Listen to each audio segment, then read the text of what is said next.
Okay, cool. Looks like we are live, everybody. I hope that you're all having a wonderful day.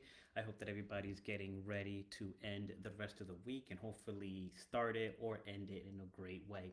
If you don't know by now, my name is Bill Zapata here with Apollo Energy, and this is our Beyond the Solar series where we not only go into like solar energy efficient, but we also dive into a little bit about how to be the best version of yourself, both spiritually, mentally, and I said spiritually, mentally, and physically, right? I think that's all encompassive, right? So it's like three of them. So then I did a whole bunch of stuff. So, but basically, if you don't know, we want to get into, what does your panels do? What does your solar do? How does it behave? What are the right expectations when it comes to basically having winter here in the Northeast? We actually, maybe about 2 weeks ago, time flies so fast, right? Maybe 2.5 weeks ago, we just had a huge blizzard in Rhode Island. Basically, it broke the record for the most amount of snow that we had gotten. I think it got to about 33 inches or more, maybe a little bit higher.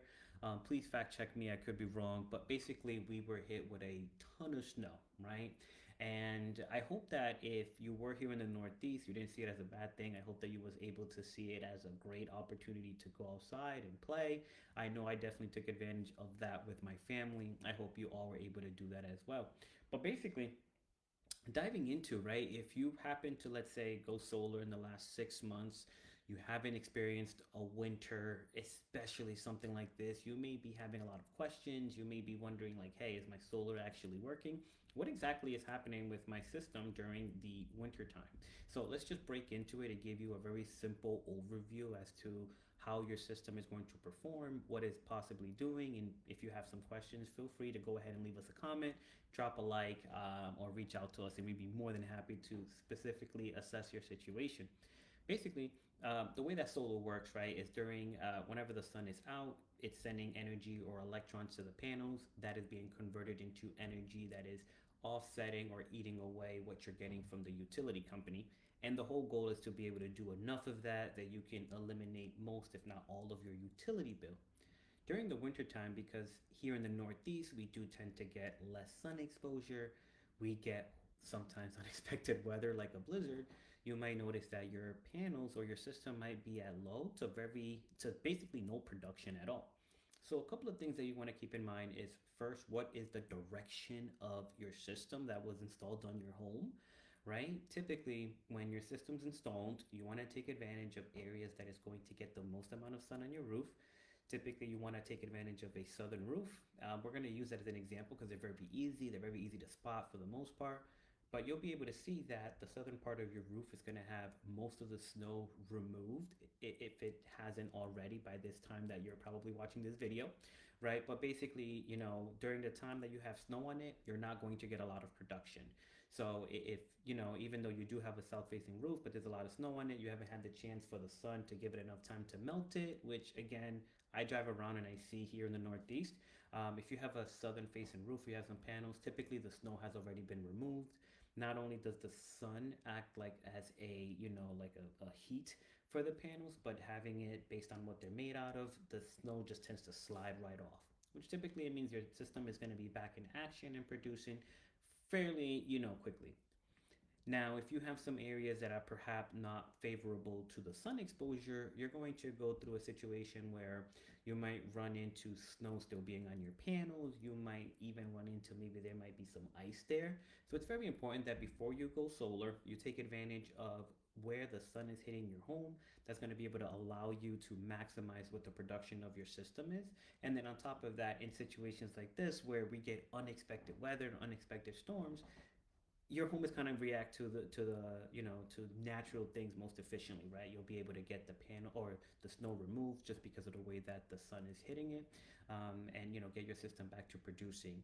Obviously, if you have your panels in unfavorable areas, then you're going to see that there is going to be a low production in addition to the already low production in the winter time, which means, obviously we don't get the same amount of sun exposure. You're going to see lower production. If you haven't had a year to 2 years with your system, you might see a double bill for that moment, right? So Definitely, be wary of that. The other thing leading into it is you want to make sure that you set the right expectations, or the right expectations are set of you. Just because you do go solar, it doesn't mean that you can use your electricity unlimited. It doesn't mean you have unlimited power. It basically means that whatever your system produces, it will offset what you get from the utility company. And if you haven't changed your electric consumption, if you're understanding that things like the weather can be unpredictable, there might be times where you get more sun, but there can also be times where you get less sun.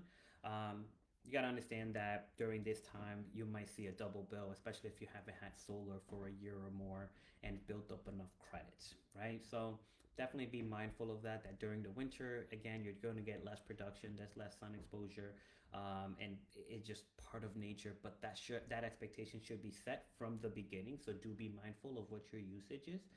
And then finally, right, when it comes to can you really do anything about it? Well, I mean, the answer is yes or no, right? I mean, can you go up there and remove the snow from your panels? Sure, you totally can to get them up and running. Obviously, you got to make sure that you're safe when you do it. You want to make sure that it's something that you're comfortable doing. But if not, the first thing I would do is check your app, make sure that your system is producing. If your system is not producing, or you feel like it's low production, make sure that that portion of your home that does have panels, see if there's any snow on it. If you still feel like that is the case, you can definitely feel free to reach the company that you got solar with, either through their app or their customer service department. And ultimately, if for whatever reason you still can't get any help, you can totally feel free to reach out to us. We'll be more than happy to guide you in the right direction and see how we can at least educate you on what the situation is when it comes to your solar, especially during the winter time. So my name is Will Zapata. I hope you all have a great rest of your day, and I appreciate you taking the time to spend it with me. Take care, and I hope that this was helpful when it comes to understanding how winter is, or how solar is with winter. How do they operate, and what are the right expectations? So thank you so much, and I hope you all have a great day.